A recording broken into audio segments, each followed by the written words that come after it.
you'll notice notes like this all over the floor. These are the tutorial notes for the most part, but you can get back to this place later and leave your own notes. So the ones with that emblem of the knight will be tutorial ones or developer left ones. So let you know right bumper's attack and left trigger's strong attack. And hold B to run. These sort of things you can figure out on your own. They are written in the tutorial. If you just tap B, you roll and dodge, which will become super handy later, as you can roll through attacks by the other guys. Just pressing A at the bonfire. These are like the checkpoints. So if you die, you come back at the most recent bonfire you were at. You can see attune magic. That's my pyromancy thing, but I haven't picked up the flame yet. The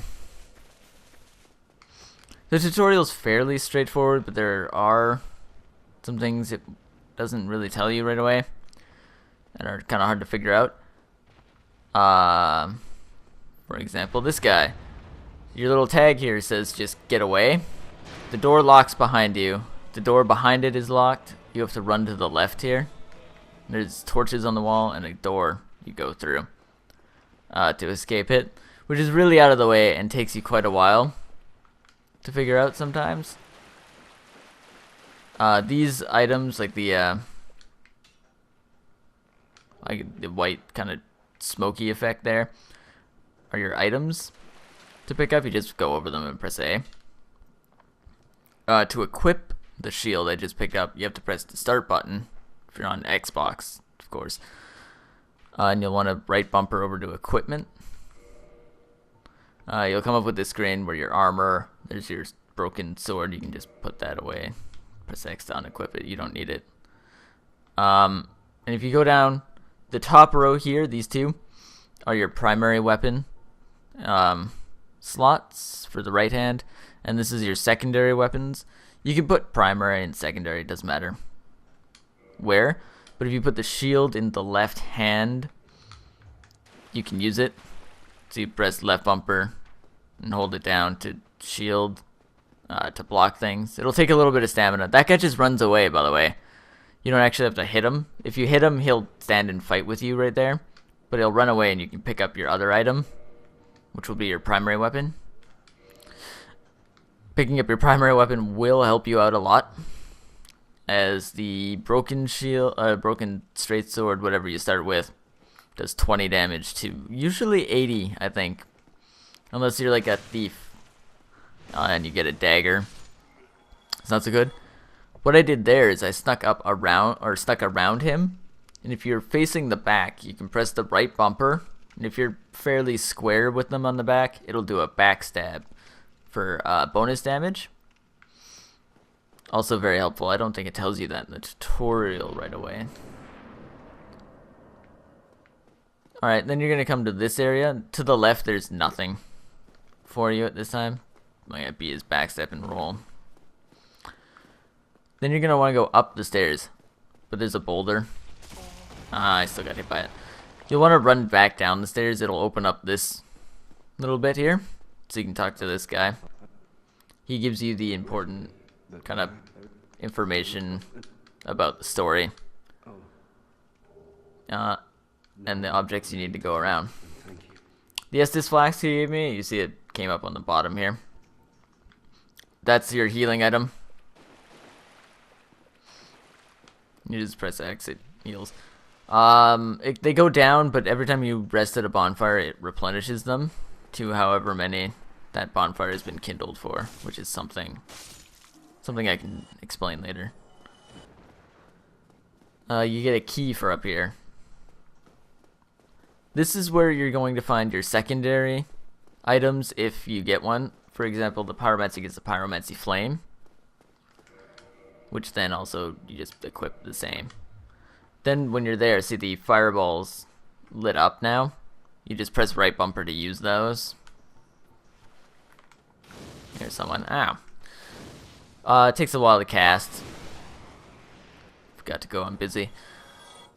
My bad. If you hit right trigger while you have the Pyromancy Flame out, you do a little bit of damage. If I can hit him, a little bit of fire damage. But it's not great. Yeah.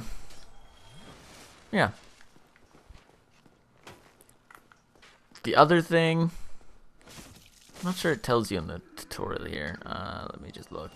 Plunging attack behind enemy for a critical hit, and okay, there it is. Left trigger here does this. It's a parry. You have to do it while the person is kind of attacking you, so they kind of intercept. You'll get a hang of the timing eventually. But for each guy it's different. Then if you press the right trigger fairly quickly after that, also takes a little bit of timing. You'll do a riposte to do more damage than a backstab, because it's a little bit, it's two things you have to do, and a little bit trickier than a backstab. Very helpful. Once you're later in the game. Oh, these are blood stains on the ground. You can see those. You press A over them. I guess they went through and died. But it'll show you like a little ghost of the person and what happened like 5 seconds before their death. Like the note up there says, if you press right bumper while you're falling, you do a plunging attack.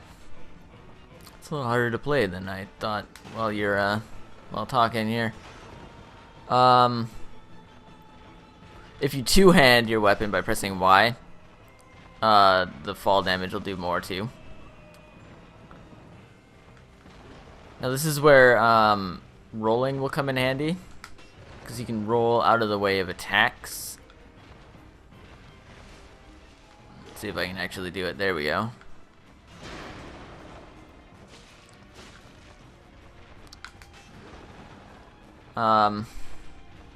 As for boss fights, most of them are pretty good. Pretty standard. You gotta, either block or roll out of the way. I'm having a lot of trouble with that and talking. Oh, that's not good. He's gonna go for this second. Most boss fights and enemies in general in Dark Souls, you're going to want to just figure out what kind of attacks they're doing, because usually you can't always block what they're doing. But if you read their attacks and you can dodge most of them, or get out of the way in time of. And then you're just trying to figure out when's the best time you can attack and managing your stamina. And once you're finished, I think it just says, like, good job, go straight ahead. That's a player thing. See, it's got the undead guy there instead. And asks for a rating. Don't really read those. They spoil things sometimes and give you really bad advice. Like that guy said, trap ahead. There's no trap. It's just the end of the tutorial. Only in the ancient legends it is. I'm hoping this isn't too much information for everyone right at a time. My friend downloaded this and I tried to explain to him how to do it, and he got pretty overwhelmed, I think.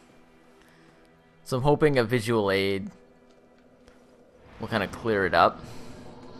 I know I learn more from watching things. Once you're here, you'll have a few souls and stuff. This is pretty much the last thing you'll need to know. You can go down at the bonfire and hit level up. You can spend your souls on the levels. It'll show you, it'll light up blue to show you what's going up, what's going down. Yeah, that's pretty much it. So you spend your souls on whatever you want there. The attuning magic, when you have more magic later, that's what you do. Kindling the bonfire allows you to get 10 Estus flasks or more later in the game at that bonfire for a humanity, which there are 3 right here.